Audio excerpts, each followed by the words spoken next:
কড়া গরম হয়ে গেছে, কড়ার মধ্যে আমি এখানে জিরে আর 5 ফোড়ন দিয়ে দিয়েছি।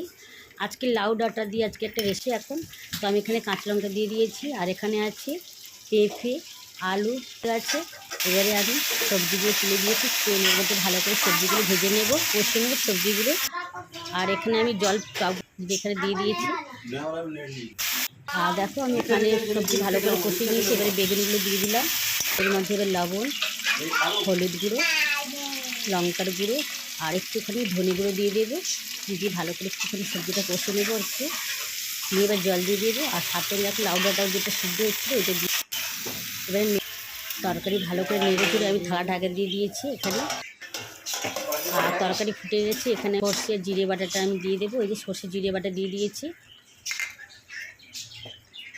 আর একটুখানি নেড়ে চুড়ে 10 মিনিট মতন ফুটাবো, 5-10 মিনিট ফুটিয়ে টকবক করে এবারে তরকারিটা আমি নামিয়ে নেবো। দেখো তরকারি আমার